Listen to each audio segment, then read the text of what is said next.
Environnement. Le président Tshisekedi a saisi cette occasion pour exhorter la Grande-Bretagne par son roi à faire pression sur le Rwanda avec qui elle partage l'espace du Commonwealth pour que ce dernier mette fin à l'agression injustement imposée à la RDC. Après cette rencontre, les discussions vont se poursuivre entre les délégations de deux pays. Question de mûrir les acquis de cette rencontre. Et c'est peut-être une nouvelle page qui s'ouvre dans les relations entre la République démocratique du Congo et la Grande-Bretagne. Cet entretien entre le président Félix-Antoine Tshisekedi et le roi Charles va-t-il aider la République démocratique du Congo à faire accepter sa logique au monde? Ça, on le saura, on l'espère, très vite. L'agression barbare du Rwanda. Le sujet est également revenu lors du débat autour de minéraux, société et environnement de la République démocratique du Congo à l'initiative du programme Afrique de Chatham House. Félix-Antoine Tshisekedi, qui a présenté la situation générale du pays, a rassuré l'assistance de son engagement à maintenir l'élan de l'alternance au sommet de l'État avant de rassurer de la volonté du pays à obtenir pacifiquement la fin de l'agression rwandaise dans l'est du pays pour le bien-être des populations. La pression diplomatique n'est pas la seule option envisagée par la RDC pour mettre fin à l'agression du Rwanda. Face à ses compatriotes résidant à Londres, Félix-Antoine Tshisekedi ne cache surtout pas ses intentions et sa détermination. Vous êtes ici au Royaume-Uni, pays du Commonwealth, pays dans lequel se trouve aussi le Rwanda.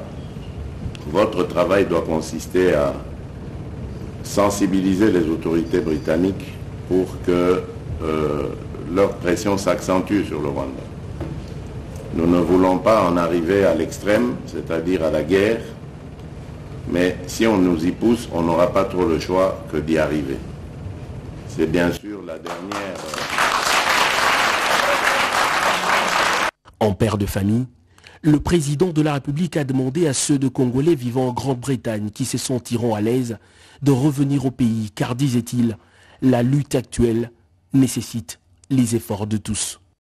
Le test international qui, en 1994, avait demandé à la République du Zaïre, à l'époque dirigée par le défunt maréchal Mobutu, de recevoir le flot de réfugiés qui fouillaient le génocide rwandais.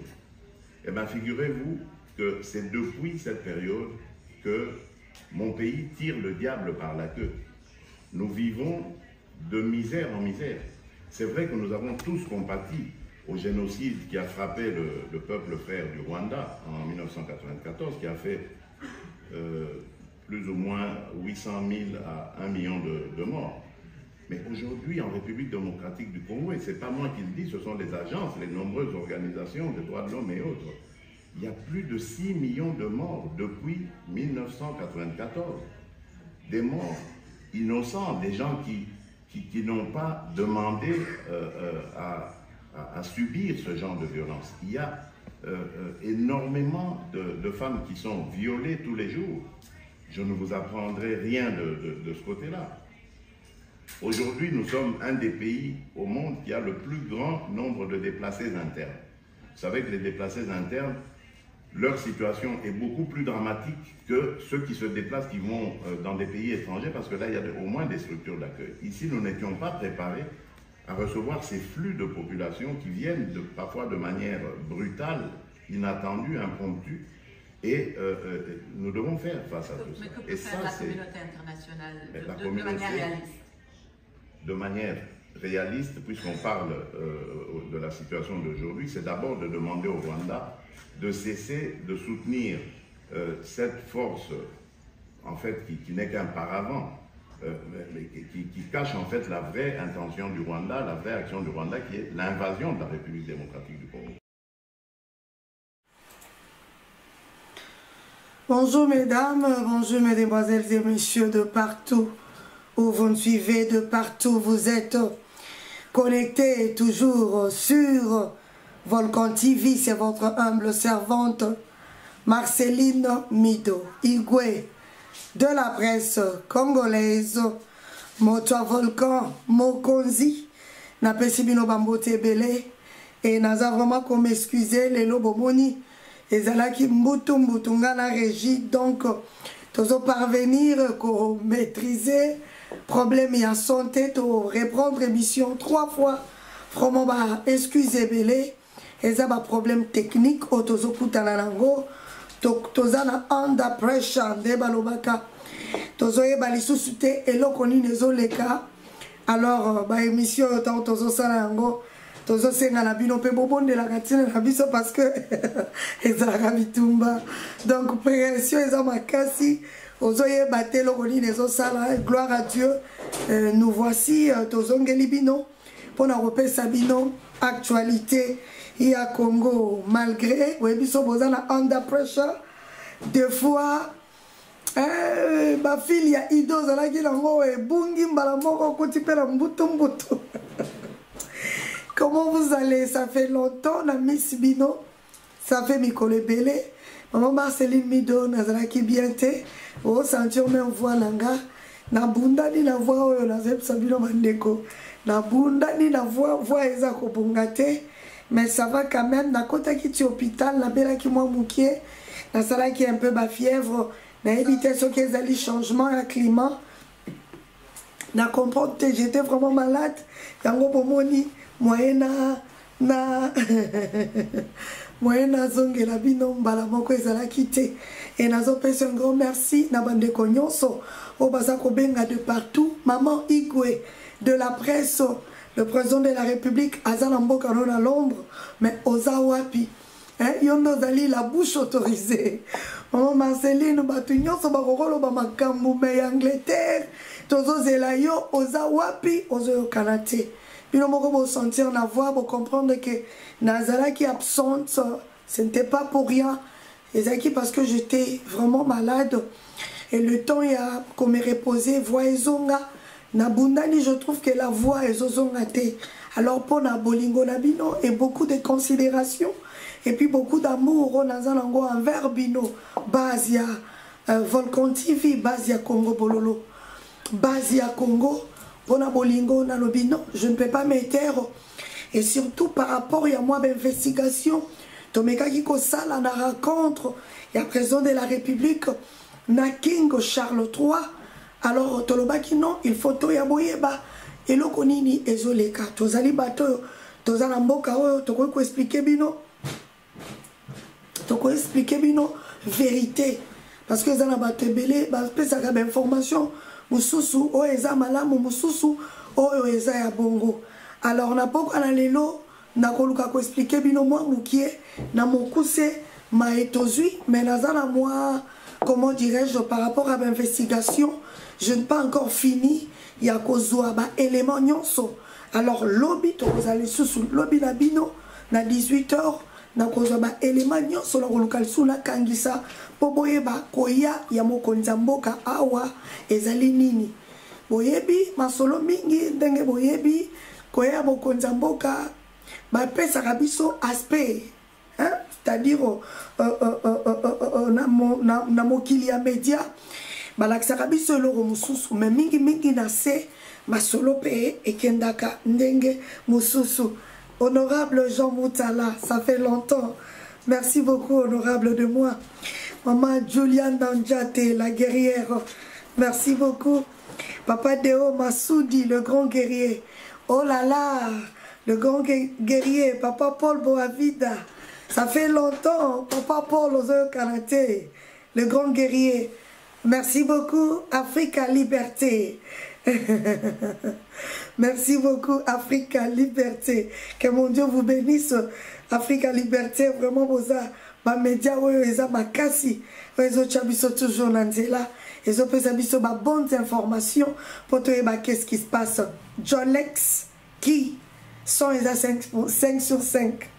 Ah ouais, vous avez sont mon gars na régie. Maman Joséphine Kakoulé. Bonsoir, maman Joséphine. Alors, sans plus tarder, et toquer directement, na ba vif ya sujet na biso, dozope sabino, na pourquoi, na lelo. Peuple congolais, y a boire et à manger, na pourquoi, na lelo. Le président de la République, Félix Tshisekedi Tshilombo, Fachi Béton armé, Azako Sala un grand travail. Peuple congolais, na ebisaka bino makambo avec mon cœur.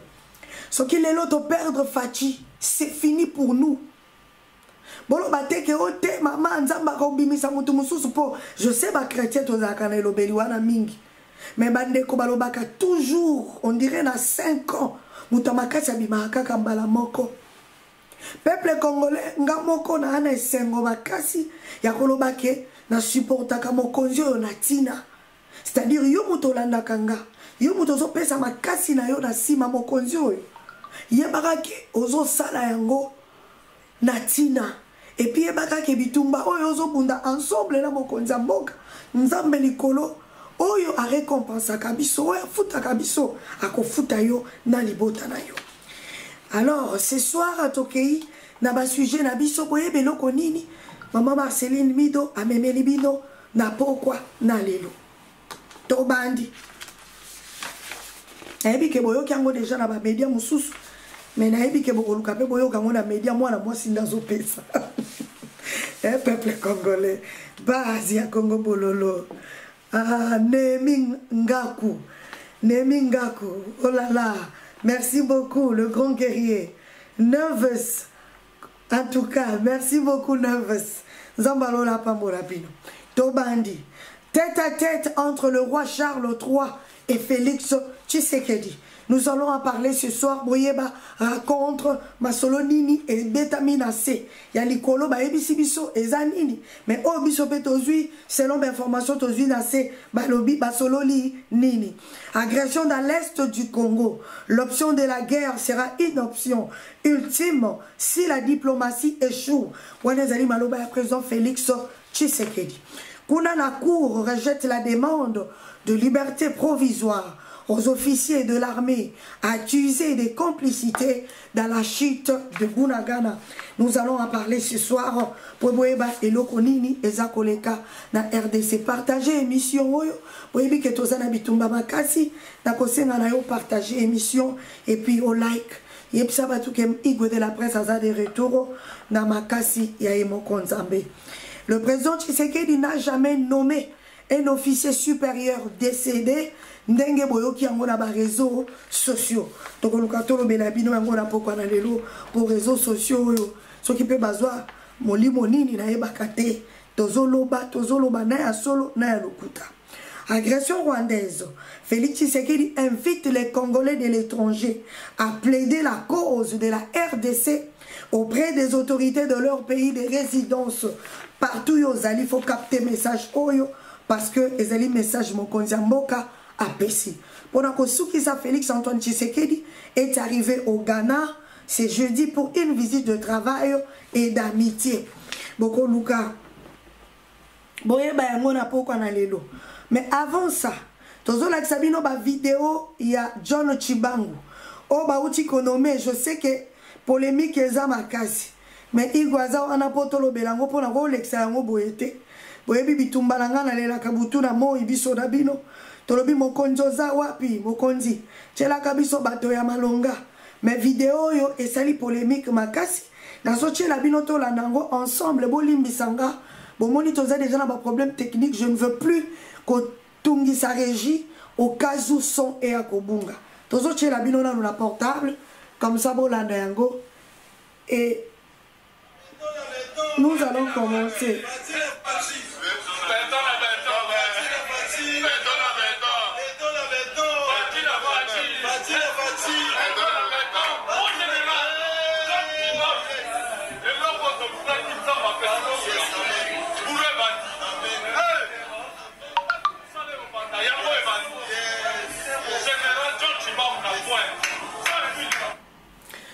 Voilà, peuple congolais, oyo bouti komona ezali John Chibangu nomination na e mais na moi briefing bon tenir nga regardez. Voilà encore une autre vidéo de John Chibangu. Elles ont été postées sur les réseaux sociaux à la mi-janvier. En tenue militaire et entouré d'une vingtaine d'hommes armés, l'ex-colonel congolais lance un ultimatum au président Kabila.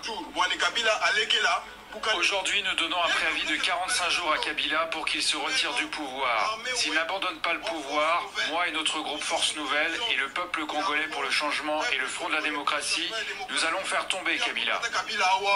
Une menace que le célèbre déserteur n'aura pas le temps de mettre à exécution. Arrêté il y a une semaine à l'aéroport de Dar es Salaam en Tanzanie, il se trouve depuis lundi matin aux mains du renseignement militaire à Kinshasa. La fin de 6 ans de cavale pour l'un des hommes les plus recherchés par le pouvoir congolais est suspecté d'avoir tissé des liens avec des rebelles centrafricains et sud-soudanais. Le ministre de la Justice assure que John Chibangu aura droit à un procès équitable. Sa famille, elle, se dit inquiète pour sa sécurité physique. Peuple congolais, ils allaient juste l'archive la Kisabino ya John Chibangu pour comprendre au moins eloko nini oyo nga na lingina loba na pokwa na lelo. Peuple congolais, avant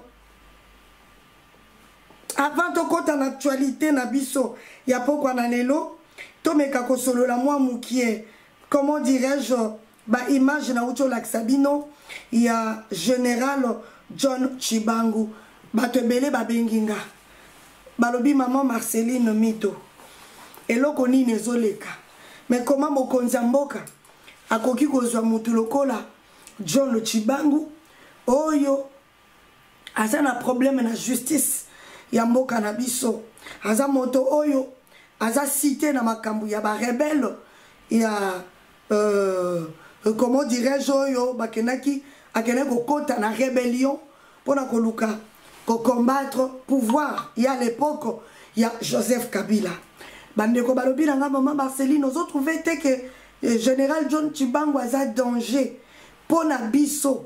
Comment mokonzi mboka kokozwa plaisir ya kocha moto général d'ailleurs ami piesa ami pesa ami komisa ami pesa kombo, voilà ami pesa kombo bakoma kobenga général Chibangu.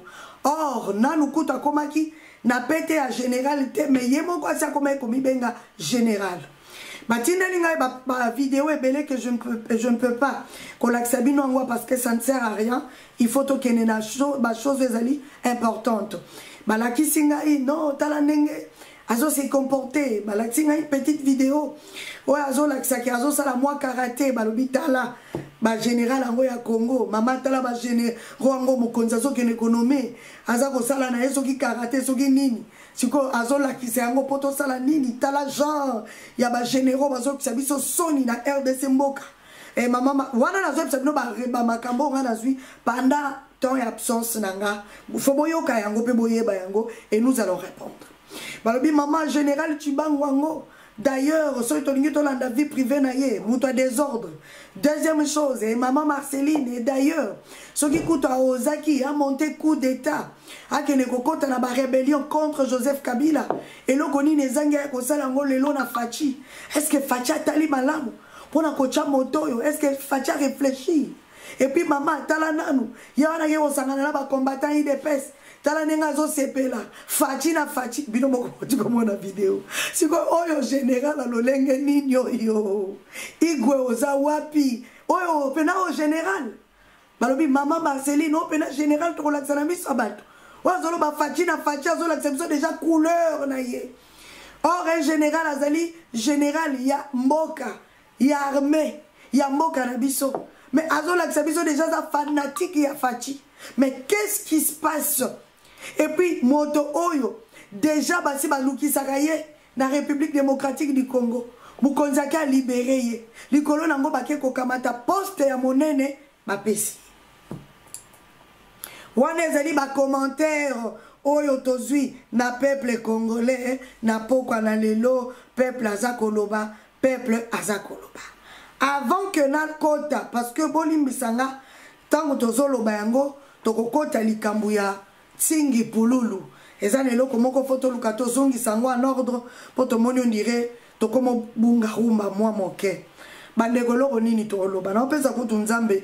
Merci pour la moni voix au fur et à mesure na zoloba. On dirait ba prière ya honorable Jean Moutala et Zosimba pour la moni on dirait la guerrière Juliana Njate.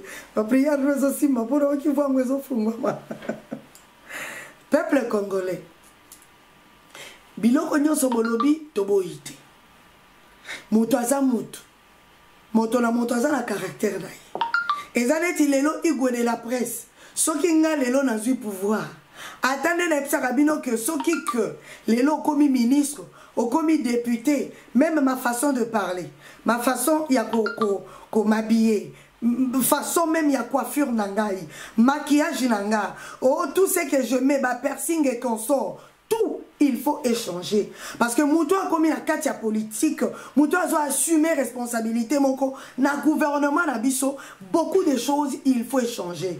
Et zanenge moko par exemple Moutou soka bali oko lata lolenge moko na bato baza célibataire, c'est-à-dire ce qui Moutou a eu responsabilité moko na gouvernement, ton na compagnie société to eloko songolo yamboka na biso RDC, c'est-à-dire faut to mone lobeli na yo makambo na yo nyonso, il faut changer. C'est comme ça que ça se passe. Alors, boye baka ke mutu na mutaza na nature na ye. Maman Marceline mi do ngana za de nature chaude na kamalilité. C'est-à-dire ngana za la kasoki likambweza na lobby. Soki na sepelité na lobby. Et j'appelle ba misuso baza na nature moko ya kimia.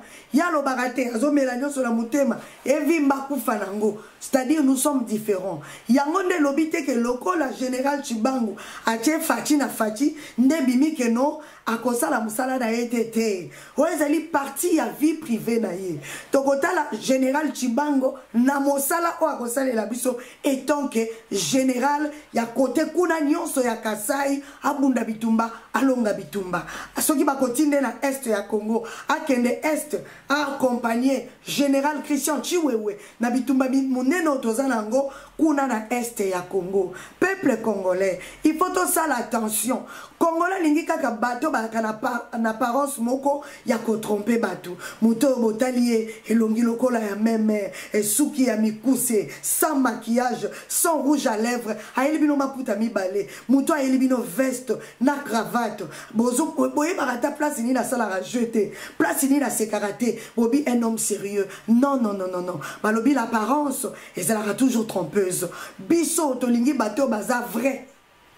Ngana linga bato yo baza lokuta te. Tolingi ba fausse personne, tolingi muto za la vraie. Neti ba général Chibangu. C'est-à-dire je n'encourage pas biloko mso azo ça. Et tant que nenga comme général, il doit changer. Là tokoloba yango oui. A cause la biloko te comme ba tunyonso oyo et surtout na musala bango basalaka. Ya ko battre la biso. Na kati ya mampinga ba biloko ya boye boye tokolinga yango te. Mais quelque part, muto azo manifester joie na ye.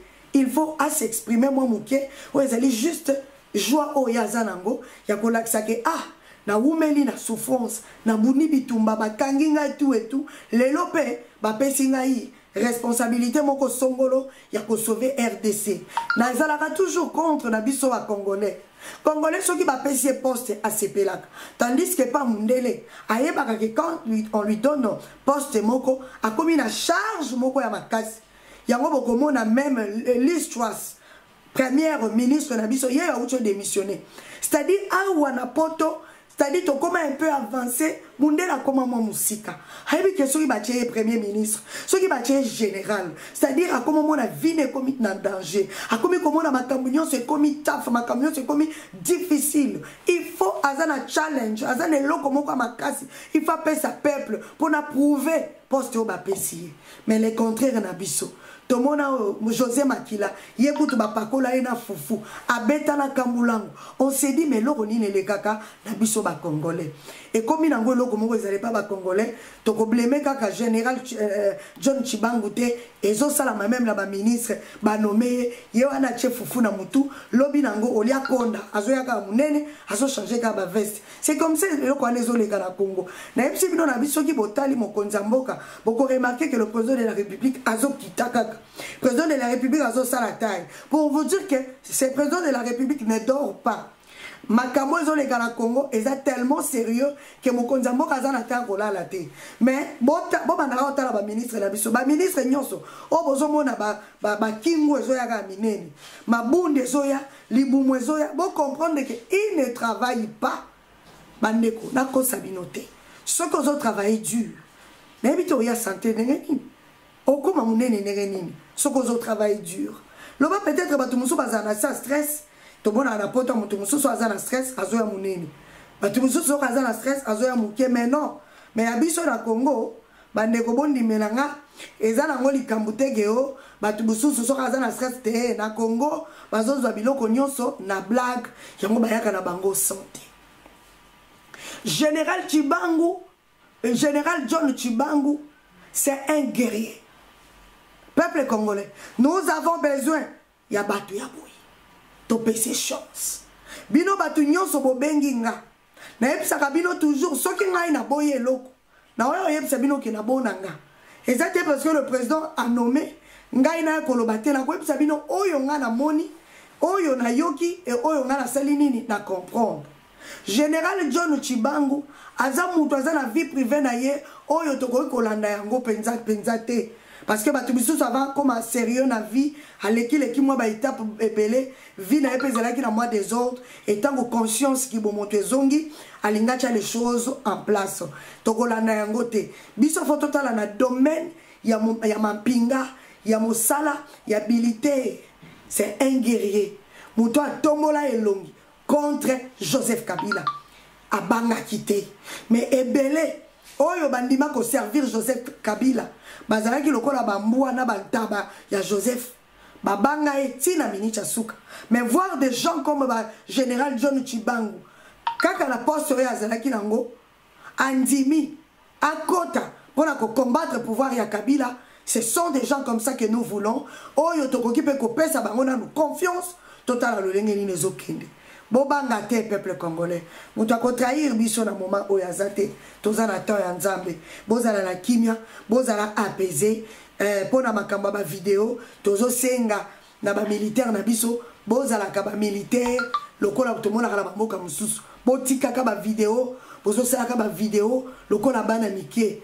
Na moni mususu kuna bimi, oh monkozi, pesa nga boye, dazo yebate. Est-ce que ma vidéo na bosala kango ezalaka parce que le message ne passe pas pour bakale le kebele ou bien ma vidéo yango bosala kango pour na ba buzz. Ce qui est pour na ba buzz, je suis désolé. Moto abundela kamboka asala kamakelele te. Bangala kutu balobi bakendaka soki na nini basala ka bokila basala kamakelele te. Vous devez vous comporter comme des soldats, comme des militaires bien formés et non ma vidéo, on s'est dit, mais ça c'est quoi ça? Peuple congolais na mukuse yangoana du côté il y a général John Numbi. Na côté du côté il y a papa na biso Singi Pululu. Ezali na kati ya actualité na bisote mais loko moko na sepeli nango penzate na lingaki un peu na mekako laksabino. Ezali loko yo bola na ensemble na ngai.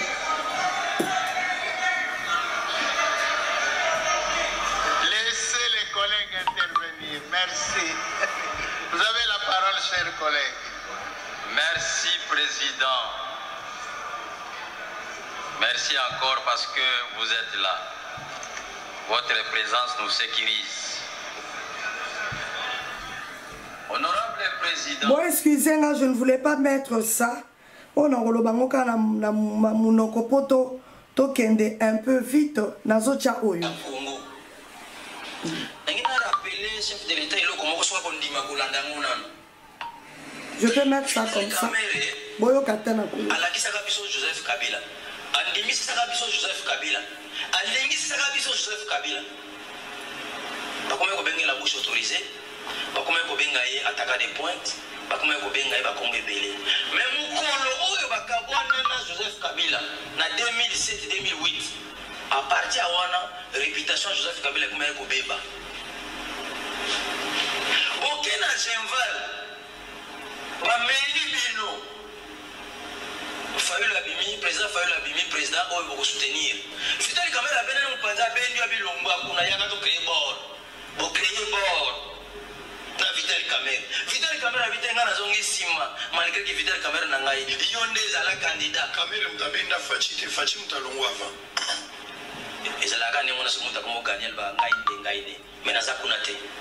Nasola kisayuma kamunenge zalelaki kamera sali oya kwa sala apporter na ba relation na ba vision na ba kamunios Fati abe chef de l'état bimi président de la république on va dire mandat bien c'est kamera mutayara na mamako kamera mutayara na corps et c'est là on va dire mandat bien et c'est mo ba tout ba na enthousiasme mais depuis kaka Vital Kamera côté prison même côté chef de l'état ba diko kita Voilà, selon yo. T'es Zabomo. Selon yo. Donc on a flatterie. Selon yo. Au moins les gens n'ont pas tout sous sur un salaire au lam, pas bien avoir carrément de tout de suite. Sur un salaire malam, un salaire malam pour évoluer. Mais sur un salaire malam, on remercie la langue sous. Même si ça n'a pas été malgré que justice est quand qui est dans la justice. Mais chef de l'État peut utiliser l'article 87. Article 87, ils ont fait ça. Chef de l'État n'indique pas beaucoup mieux. Encore réduire peine à Vital Kamel. Makamon a lobby un chef de l'État. Talent bien. Il est seulement que quand vous regardez, il faut voir.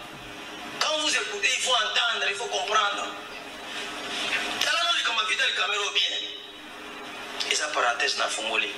Par rapport à Makamon lobby, pas revoir accord. Obi accord. Oba signaki. Ata bugang ba lobby n'ingini soit solo mais pour la biso ata kimia. Na sengi na chef de l'État, il y a possibilité de renégocier. Comment va le bagani qui fongi l'ambolola. Voilà peuple congolais boyo ki eloko oyo tingi pululu na bandeko ebisa bino ke azali motoyo to bandeko linga mingi.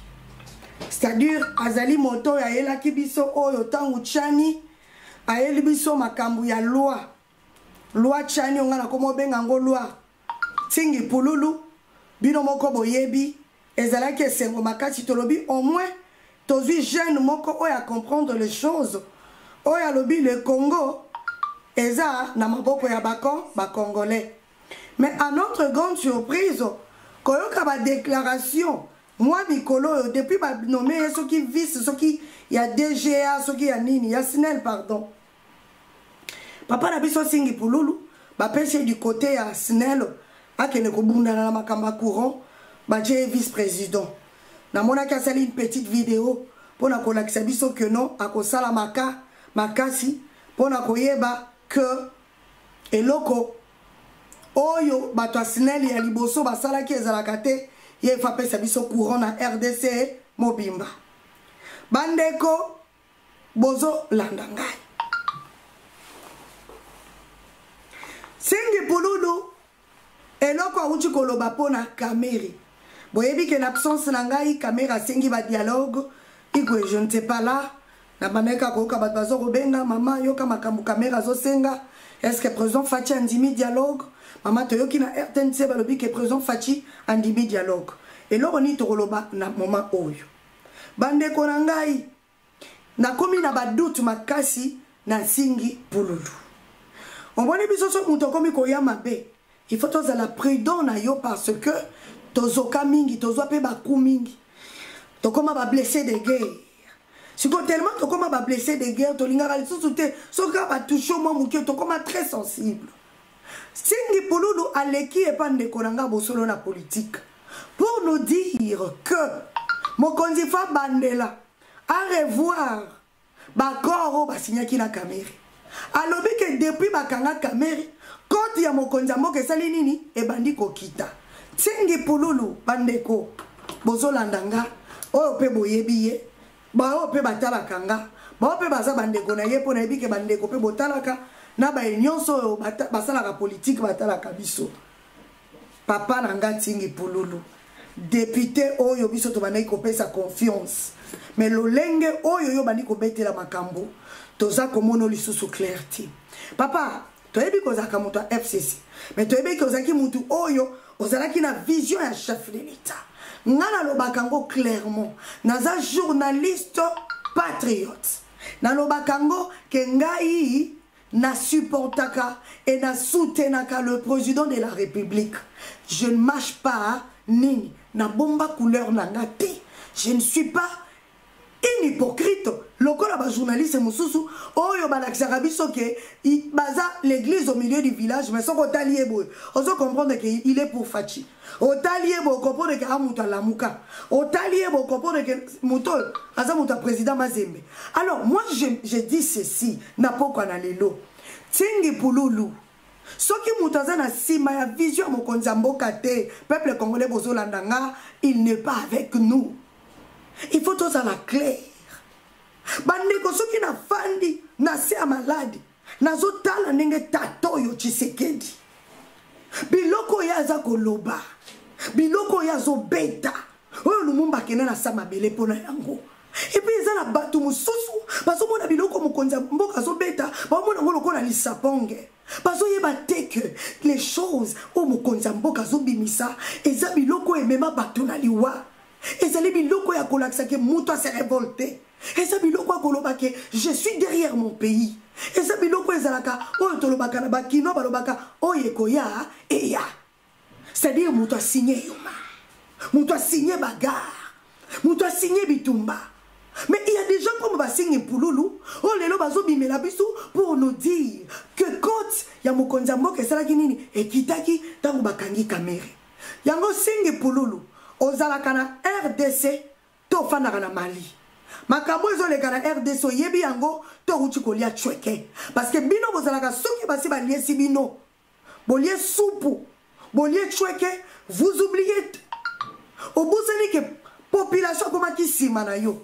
Et puis Congolais à Kokaka babenga ngonini succès te Congolais so amonika batu bakomi simanae akomi mona prêtre akomi orgueillé enga Marcelili danger enga rotsona lobi fo bato sa te omoni peuple azala kasima yenda ka fort pour peuple ana soka sundoli yo oze loko pamba Singi Pouloulou kamere depuis mokile banda yende mutalu akenda koluka président Félix tolobakango na bémission na biso ke caméra silaki lokola mulinga bande ko bolandanga caméra silaki bino nyoso boyebi yango caméra nani ayebaki qui parlait de caméra neti biso ba misuso to yebaki caméra te c'est le président de la République qui a ressuscité caméra parmi les morts place caméra zalaki ne ba ressusciter caméra nani ayebi yango te pourquoi bolingi bo changer histoire. Est-ce que Kamere Ndemouto a qui président de la République retirer signature ou bien les qui batoya de pèse pasali des ordres kuna balobito pèse 48 heures ce que meki ko retirer signature te bisona yo okozonga kuto na Kinshasa te le président de la République a fandi a moni que base lobi retirer signature asali nini asali retrait na ya signature parce que lelo oyo Singi Pouloulou l'équipe na la média po bana ko pa ko la biso mafuta ko betela biso masolo oyo ya nonsense masolo ezanga mutu ezanga makolo Singi Pouloulou ezanini papa bacho vice papa so poste ya munene o pesa biso mayele la yo ndenge lobi ke du côté ya électricité ko fandi sa courant na mboka Congo eza masolo na yo papa to fandi o corriger na no bato bazala ki liboso na SNEL bakabiliso balobi fo mulili ezala po bato bayi na fachi yo papa si poste papa si beaucoup de considération peuple simana yo du coup olingo beta biso nini bora sima Singi Pouloulou biloko yozo lingo yebisa biso ke mukonzi akene kozongela kamere aussi longtemps yo Singi Pouloulou oyebi ke kamere butu il est allé voir le chef de l'État pour le baka koyebisa mutu moko te obe mokonzi mboka bango mibale face à face tête à tête ayebisa Félix Tshisekedi qu'il faut dialoguer na M23 il faut M23 va s'intégrer na armée na biso il faut que va s'intégrer na ba ministère na biso nde makambu oyo Kamere akei oyo azanango azolala nango te butu moi oyo ake koyebisa ngo mokonzi mboka est-ce que bino boyebi yango te Singi Pouloulou yebi yango te est-ce qu'on peut dialoguer na ba rebelle est-ce que toko ko dialoguer na ba terroriste depuis quand ba mboka nyonso tozo mono ya bapaya Poutine yeyo a telemi est-ce que Bamboka France, awana Royaume-Uni biska nazali, de partout Bamboka États-Unis. Est-ce que bandibi sololala Poutine? Non. Balobi te. Poutine toko laksayo. Bake ko buka pon. Oyo bato ya Russie, bayaka, bazokota. Kuna na Ukraine avec facilité. Bakabati babuki yango. Poutine atala lobi lokola bobuki na kolaksabino. Poutine a peti biloko likolo. Ce qui combien de personnes bakufi na capitale ya Ukraine? Koto yo lie ba cédé balobi te ata o salibwe Poutine toko la liso na se sikoyo comment et comme pas na biso Congo vous acceptez tout Singi Pouloulou soko soki kokuta na caméra soki déjà caméra sa solo li na yo alobi te banda ko changer maloba po ya ko embrouiller biso caméra nazoloba yango qu'il pleuve ou qu'il neige. Kamere na mboka na biso Congo bandeko ata poste ya premier ministre tokondima yango te. Kamere lokola yake ina kuna na este ake kotambola na este po ayela biso dialogue. Soki Kamere azaki na place ya président Félix Tshisekedi, soki vraiment Congo ezalaka pena mboka ya Kamere, Kamere akoko accepter te to dialoguer na bato ba violer biso, na bato ba bomi biso, na bato ba détruire biso, o ba tiki biso zéro. Mutu boka oluka dialoguer na bato lolenge wana azate. Mais bota la tingi pululu. Ake lisusu kuna na parlement, o te ba uti kolia mbongo ya construction ya nzela soki nini. Papa mboso azongisi ye na nzela ekomi papa tozoyeba lisusu te route nini oyo papa na biso oyo pululu abanda ekoloba route nini exactement bakomi kotuna ye papa mboso nzela nini ozoloba babuti kolia mbongo o te nzela soki ya nini o menzela wana misala ezobanda lobiti o te oyo wana te pululu abeta misu pululu abandi kobeta misu akobi ko embrouiller papa obima député tout ça pour nous embrouiller pour lolo pour les messages nazo peso notre député otolingaka mingi de père et de mère zonga la raison zonga mutu otika ko jouer na biso peuple zonga mutu zonga ko congolais entre parenthèses to continue ba sujet siko ya makasi na pokwa na lelo oyo to bengeli bino na pokwa na lelo. Mokonzi mboka le président Félix na moment où tozolo banabino azana Ghana ezaka visite moko ya travail et puis na amitié tomoni ba yambakiye vraiment ezaki accueil chaleureux to kopesa bino ba information boyeba eloko nini eleki na Ghana ndeko moko abengi nga lelo na 7h du matin abi mais maman Marceline qu'est-ce qui se passe eloko nini ezoleka mokonzi azabe ko voyager mboka kuna ezopela ya azabe ko voyager bandeko nanga soki boyebi tina ya ba voyage okotungisaka biso lisusu te voyage mokonzi mboka azosala yango babenga yango diplomatie tozobunda na banzoko tozobunda na bakamaradi na biso te tozobunda na bamiyibi ya kala tozobunda na bato bakuba tozobunda na bambiaka ya politique tozobunda na bamalhonnête tozobunda na bato balingi Congo te. Alors mokonzi mboka faut jouer na deux choses azo jouer en même temps na diplomatie a même temps bandeko langa azaliko sala ke armée na biso comme makasi peuple congolais jusque là notre armée n'est pas encore forte tozo soma matuza tozo soma bibundeli tozo former bana toko kene makamuna Britannia la te toke na brutalité lobby kobito bandolela te président Fachi fa jouer na diplomatie il faut jouer na stratégie ce qui stratégie ezalité bande konanga toko samwa ce qui stratégie ezate okoyoka Fachi balekaye. Alors il faut jouer na stratégie, il faut Fachi azala na sagesse pour yakubotola makambo tozana yango peuple congolais. Tofanda kaka boye nini mokonzi mboka aye awa en Angleterre. Objectif ya liboso pour soto ke na bino na ba français belé des fois ba mama mikolo pokozala mbouye mokonzi aye kote kamboka Congo. Mokonzi aye ko solola.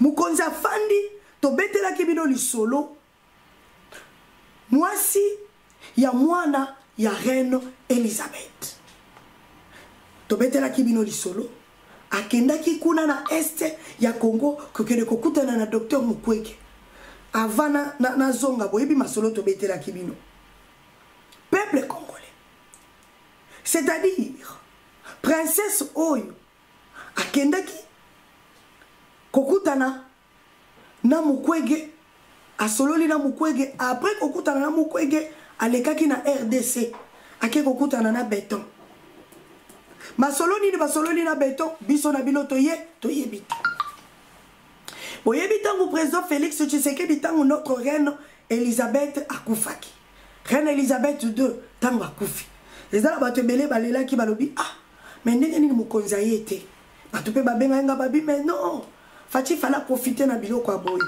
Or Fachi aza visionnaire atimba amona ka musika.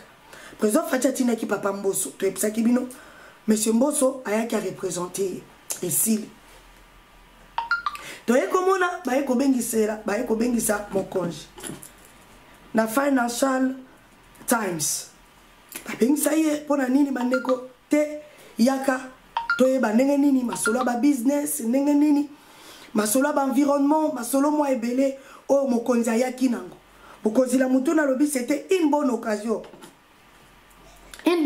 bandeko pona koluka nini koteka Congo et puis kobimisa douleur otozango tebisaki bino ke Macron ayebisaki mokonzi mboka tika chantage mokonzi mboka paso tika te force balobi maloba ezaka nangu nguya soki olobi te utakolobelo azate soko teki mboka na yote mutakoteka mboka no azali te bandeko na ngai tango babengisi le président de la République ayi akei akutani nanani bandeko na nga to bandi kotangela bino akutani nanu na ministre ya intérieur ya mboka oyoko Congo peuple congolais bozolanda ngai akutani na ministre intérieur kokutana na ministre intérieur babeti bakora mikora koza pourquoi Lise Truss azali première ministre na biso bandeko azalaki na pression ya makasi ya kosakana te tellement que pression elekaki makasi bandeko na ngai il fallait mokonzi mboka akutana nanu na ministre ya intérieur akei akutani na ye tango akutani na ye bandeko babandi kosolola mokonzi abandi ko expliquer bandeko bozolanda nga makambo o nazolinga nazwela bino yango pona meka kotangela bino yango na mokuse bo excuse ngai peuple congolais loko nini eleki tango mokonzi na biso président de la République akutani na ministre intérieur abandi ko expliquer ministre intérieur situation o toza nango na RDC mboka na biso ministre ayoki oyebi koyoka bususu ezalaka kaka boyoka nanu ye boyebi na bino situation wana ndenge ezalaka me botika kaka toyoka bandeko nayebisi bino ke wana ezalaki mama na kora mikora koza tobenga yango bagrande causerie le président Félix Tshisekedi eza bilo mosusu na olobango awa te na ningai naloba me naoki motema elobi koloba te parce que toute vérité n'est pas bonne à dire toyaka toyebisi bino bavérité bino bose préparé aleboki osalela biso biloko mosusu kuna ministre intérieur oyo na kombo ya James bandeko na nga Cleverly bakutani na mokonzi mboka bandi ko expliquer souci à liboso mokonzi mboka bandeli ye makambo ya Rwanda bitumba oyo toza nango na Rwanda mokonzi mboka ebisi ministre oyo ya intérieur alobi omoni likambo toza nango na Rwanda nayebi ke bino awa na Angleterre nde bozo supporter il était clair bandeko o eza kora mikora koza nanu na ministre ngo pe moto moindo peuple congolais mokonzi mboka il était très ouvert na James Cleverly oyo bandeko bozolanda ngai il lui a dit ceci alobi na yebi que Rwanda azana Commonwealth na yebi que Angleterre, Royaume-Uni, bon mon akaye enfant chéri d'apino. Et je sais que batu nyonso, bakenda sima ya Rwanda, par rapport à génocide, oyo ya 800 000 personnes, oyo baku fana Rwanda. Yango batu nyonso, bazwa mawawana ya kozala sima ya Rwanda. Mais situation biso tozana yango, et c'est que même le peuple congolais à comprendre James que bino osasima ya Rwanda contre mon peuple tozali a tozo souffrir tozali awa tozo sala tout tozo ngisa les choses en marche mais moyen tolonga bitumba oyo te pourquoi parce que à chaque fois nazolinga ko me concentrer pour la social pour la économie mboka na biso pour na makambo nyonso côté kuna il faut natala nanu bitumba ya nini ya Rwanda sikoyo Amérique et la kaki biso soutien tozo zelati sikoyo biso moko bapesa biso embargo ya matuza côté nabino botala katate combien de biso bato yo tokufi toza plus de 6 millions de personnes oyo bakufi na RDC, c'est-à-dire biso toza na génocide koleka ya peuple rwandais. Bango bakufaki 800 000, biso tokufi plus de 6 millions. Lobi président Fatia ABC James abi James chiffre eba na rôle sous-souté. C'est quoi James la situation auto salango. James ABC kora mikora koza moko osololaki na princesse ayebisaki yo nini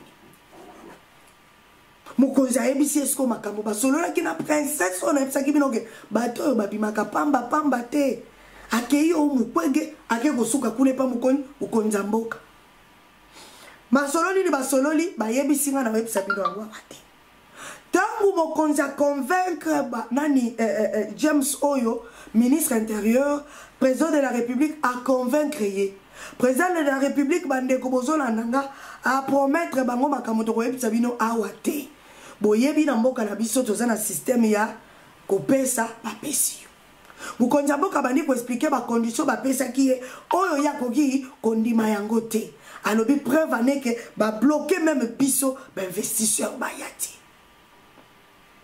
sikoyo ngai moko na ye to solola or diamant nyonso ezala mboka na ngai.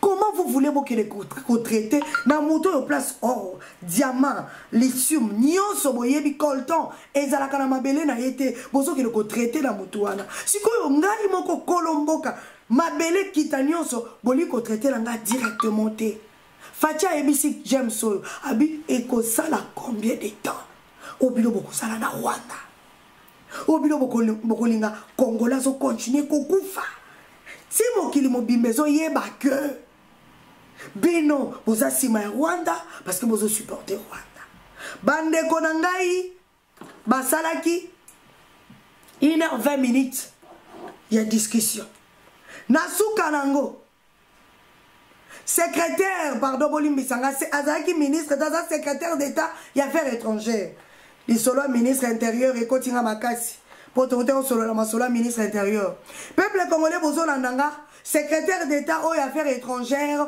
na sukarango alobi boy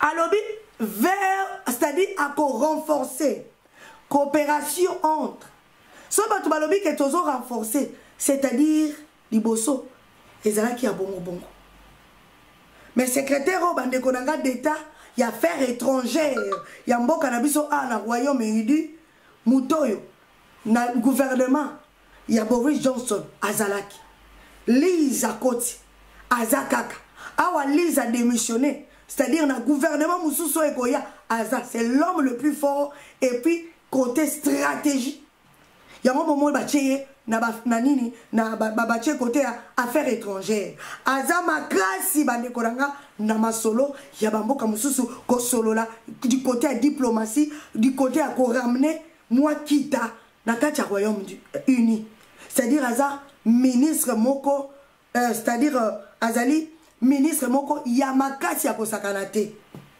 moto moindo bozomona alors lokola pe ke kokuta na moto moindo na moto moindo baza ko solola match pesi kitoko na nenga kosakana te alobi kazo renforcer coopération entre Grande-Bretagne na RDC Congo ye mutazoloba secrétaire d'état aux affaires étrangères bandeko nanga ya Commonwealth et puis na développement ya Royaume-Uni ye mutazoloba makambo yo alobi ya mibale eloko nini na kosala akosala tout gouvernement ya RDC na gouvernement britannique va travailler ensemble tabususu na ebi kezala batu busu babaka balobaka boete peuple congolais chaque chose à son temps alobi boy a continuer alobi na kopesa bino appui na ngai na kopesa bino kozala technique pour la stabilité na éradication na insécurité na est ya Congo. Peuple congolais, est-ce que bozoyo kanga secrétaire d'état ya Royaume-Uni affaires étrangères à lobby à renforcer bande konangai coopération entre la RDC et la République démocratique du Congo. Deuxième point, à lobby, na kopesa appui technique. Tango mutu alobi azopesa appui technique, c'est-à-dire na matuza na kati. Dites amen, amen. Alobi akopesa appui wana technique et puis akosala tout éradication. Kopikola kolongola kosilisa insécurité oyezana este yako ya Congo. Bandeko depuis Angleterre et banda Angleterre. Nanu boyoka biloko aboyite peuple congolais. Depuis reine Elisabeth a régné pendant 70 ans. Awa na Royaume-Uni, masolo yo epitamana note. Mokolo facha zoya po aya ko solo la makambo babengi sela kiye. Bande konanga en même temps bayebaki ke tangu facha zoya porte kozala déjà ouverte porte yebisaki bino que na moment oyo batu pe ebele surtout bato ils ont trouvé que soki pe bakei na fachi na ndenga malamu te ekosimba te pona nini peuple congolais derrière fachi bokasite ya fachi yango wana peuple kozala sima na ye ndeza bakasi ya fachi eloko ya mibale ba trouvé que fachi aza mutu moko aza brutalité malgré que bazo trouvé que le président Félix aza très sage ba yebi que le président Félix aza moindre te soki moindre rare bakoki kobwakisa bango po mokonzi ya mboka akende ko sangana na Russie oyo ezobangisa mindele bayebi que soki basololi pe bien te bako perdre Congo parce que Russie ezali wana Chine ezali wana preuve ane que na ba vidéo tocheli bino po bato bokota na retard soki botali ne bandeli ya émission na biso tochelaki bino ba vidéo oyo moi interview président Félix alobi wana ezaka ka moi interview mais masolo o eza na kati bandeko match ezalaki matata na yebisi bino depuis Royaume-Uni eza Royaume-Uni nanu tomona te secrétaire d'État ya affaires étrangères ya mboka oyo bandeko nanga akende koloba ke désormais tozo renforcer coopération entre biso na bino tozo renforcer c'est-à-dire liboso ezalaki ya bongo bongo.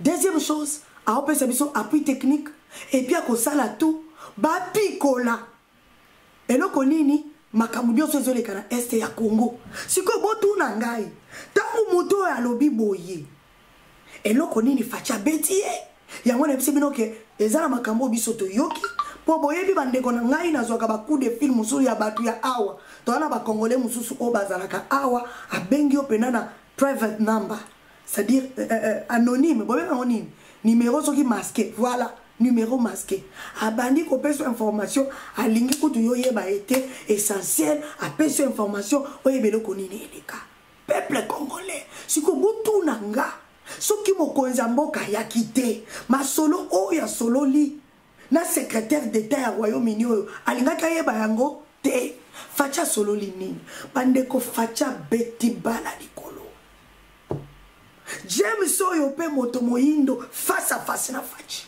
facha ebisa lobi papa toboyite walo poso na ngai sala musala ololenge sengeli je sais que ça un homme intelligent oyebi pasi na biso boss topé muto c'est un criminel facha bengi Kagame criminel alobi c'est un criminel jusque mon colonini bozo que de ko travailler na mutu oya zatana kita mon côté na mabele na ye tout ce qu'il a ezobuta na ko na Congo James Pazotalika.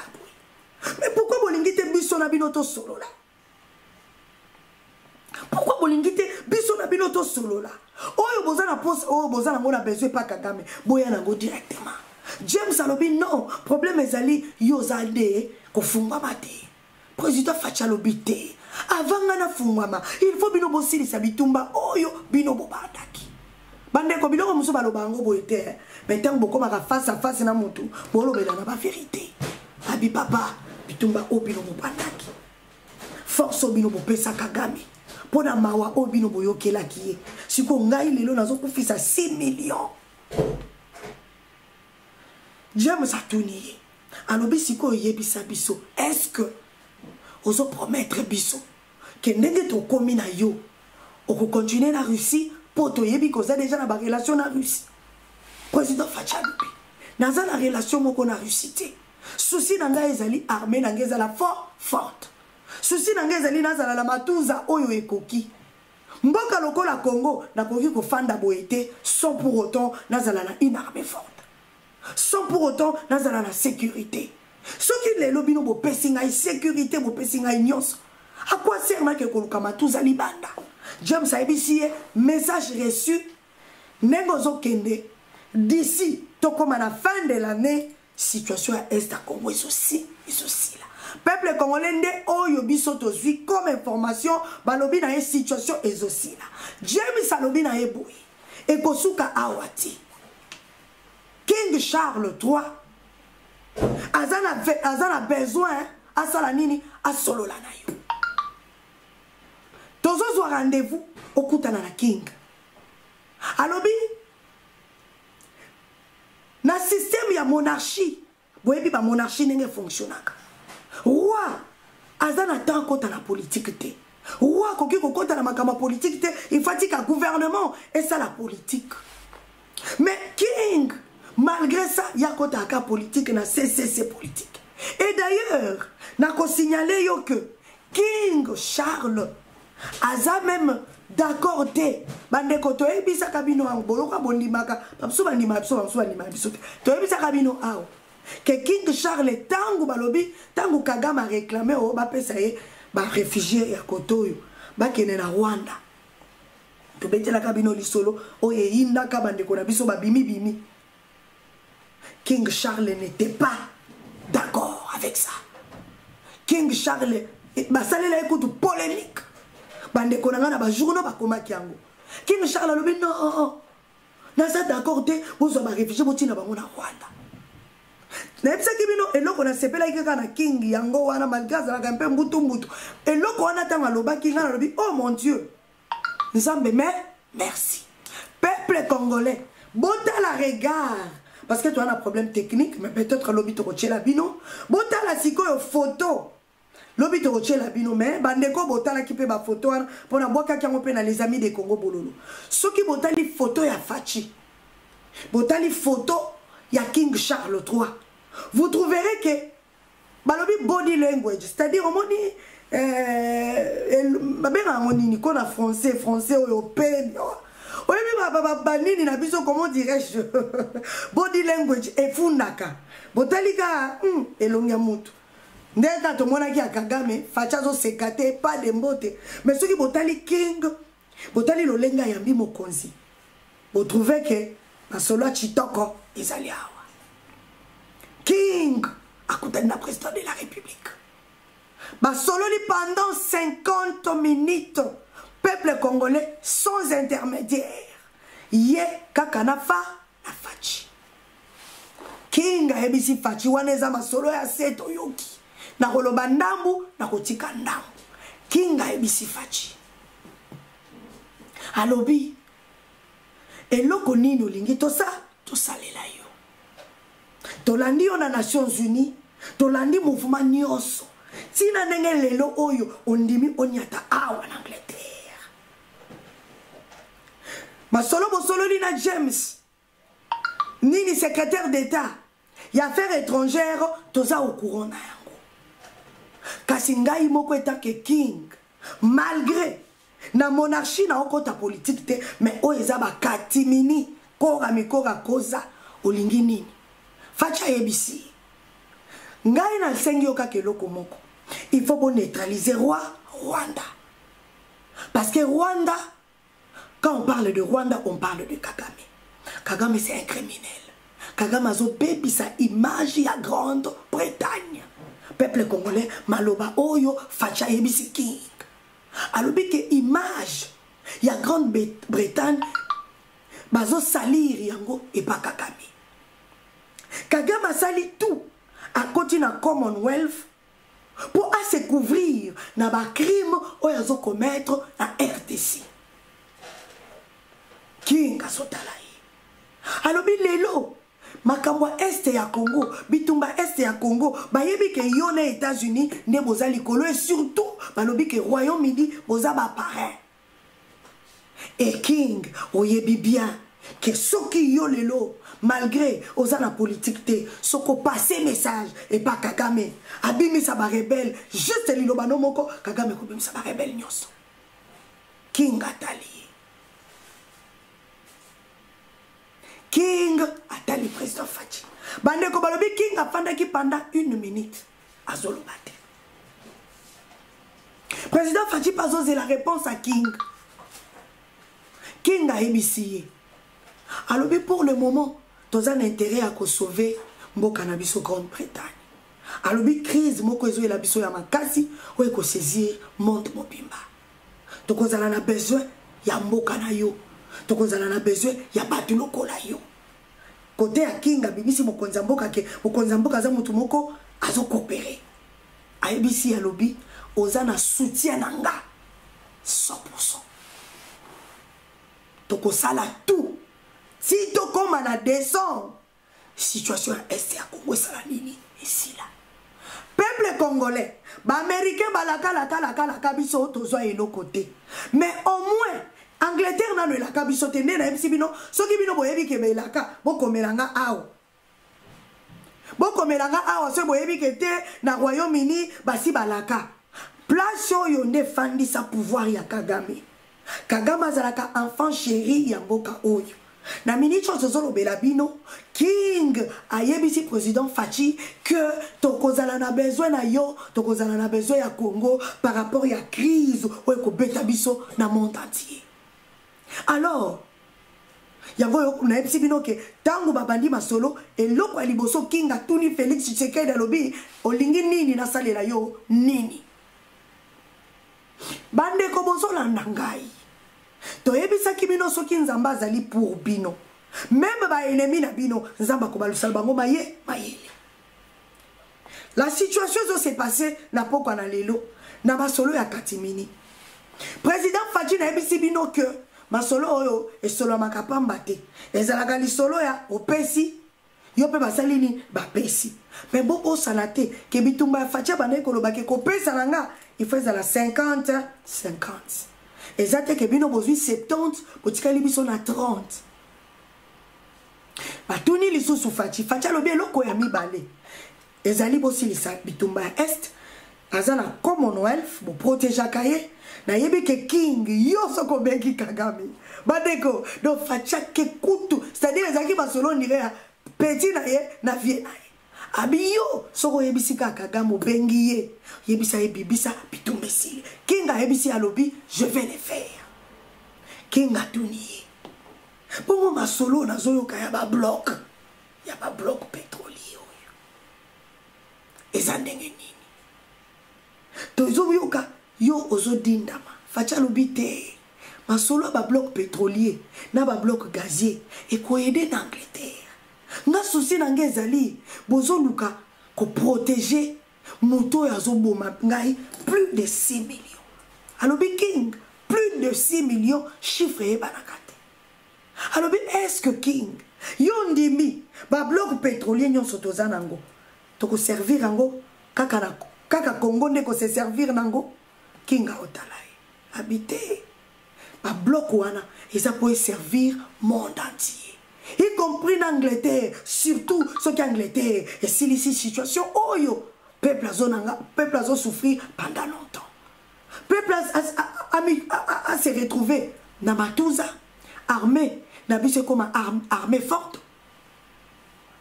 Économie na biso comme makasi. Ben investisseurs oyo bino bo bloqué botina bango baya na RDC. ABC King ba bloc pétrolier na kosalela yango nga mokote et ko aider peuple mais yo za King likambo ezali soki bino bo retirer batu na bino nyonso bo tiki biso libre bo collaborer nanga directement King to kosala coopération moko boko regretter te mais il y a une seule condition bo pikola misisa oyo et puis boire anéantir liloba Félix Tshisekedi Psaki King boire anéantir Kagame parce que Kagame c'est un criminel. Kagame Zoboma, Kagame salir réputation, image la Grande-Bretagne. Peuple congolais bandeko bozolandanga eloko nini leki makambo mususu nabimisa tolobaka bwandapu ata nyonso tokoloba te kinga ebisi abi nazo garantir yo sécurité nazo garantir yo fin na este ya Congo mais président alobi Félix Tshisekedi zala flexible kita eza na mboka na yo eza ebele ngai soki nalobi ke naza sima na yo mboka moko te kotelemela yo eza les États-Unis d'Amérique président Facha alobi na yebi yango alobi Kagame tozo courant ya biloko wana nyonso mais problème na biso tobandaki kobanga ke président oyo akozala na Congo esa kondima a collaborer na biso Facha yebisi ko collaborer na ndenge ya esclavagisme te mais ko collaborer étant que papa partenaire King Charles na yebisi si ko côté na biso okopesa biso ni peuple congolais bozolandanga président Facha promettre bango biloko toko ko yebisa bino awate ko promettre mokonza mboka promettre bandeko ezali te ndenge Kabila teka mboka bolongola ngona mituna bino peut-être boloba Maman Facha ke koteka sumboka kuna ateki te bandeko nanga boyebaka ke poto zala tranquille il faut kozala na diplomatie il faut bozala na stratégie dans la kaka question batuni ya ba bloc pétrolier Facha répondre que bloc pétrolier oyo kaka Congo mute ko bénéficier na ngote monde entier et bongo à combien plus forte raison Angleterre ceux qui bo sauver biso to silisa makambo to sanango bandeko nanga mokonza mboka simbani na King basimbani boye bakati tele kande balobaka ok toyokani King alobi oza na benediction na ngai président Facha sali nini abimi boye koloka interview ya mokonza mboka boyoki ye ndenge mokonza mboka azo expliquer 6 millions mokonza mboka sali boyoka alobi plus de 800 000 oyo bakufa na Rwanda na génocide en Rwanda mais biso lelo to comme 6 millions mokonzi était clair et puis lisusu mokonzi sololi na katiti akomi libanda lobi complicité ya communauté internationale mokonzi osala nini aofula aopapa c'est ça la diplomatie technique ya mwana na sololi na bino mais problème est ça te mais na média il faut mukili mobimbeye et yebelo konini eleka peuple congolais ba kokota mais lulu oyo ya minene mukonza mboka bando expliquer abandi ko expliquer ateki Congo alobi botala kaka du côté négatif ya Congo te botala côté positif ya Congo investisseur nyonso britannique ba homme fort ya makasi o babane ko bangela Congo oyo nini ba yoki Facha bandi ko expliquer nanu ndenge nini mboka eza stable te pour Rwanda eza sima ya M23 pour détruire ba tout bandeko est-ce que mokonza boye yo mutozo talanga mokonza boye tokoboya alobi Mobutu bayamba une fois 2 fois pardon si je ne me trompe pas kala wana reine Elisabeth azalaki nanu trop jeune et Félix Tshisekedi bandeko ezana niko na lingena loba Mobutu pardon bayamba wana la reine Elisabeth azalaki nanu jeune président Félix Tshisekedi pas même 5 ans à pouvoir akutani na King Charles bandeko d'ailleurs tango ayaka wana alingaka kutana na ye na reine Elisabeth mais lokola nzamba alingaka ke likambo nyonso ebongaka nkola preparaka ngo na temps na ye mpo likambo wana ntango ezobetama kitoko makasi bandeko Congo wana ndenge nga nafandaki nazoloba nzambe bahypocrite oyo vérité ezalaka te bakoyebisa ye nini. Et surtout bandeko Britannique malamu na bango bango bazaka soki balingi yo bakolingo ya so ya solo baza pena nindi ba américain te ba américain ba la ba jeu moko boya ba double jeu ba double to benga ba partenaire privilégié mais bazala neti mais du côté Royaume-Uni soki balobi ke baza sima na yo bandeko na ngai ba sima na yo soki balobi ke baboyi yo bakolakisa yo ke toboyi yo Royaume-Uni elakisa biso ke elingaka biso te so botali position na bango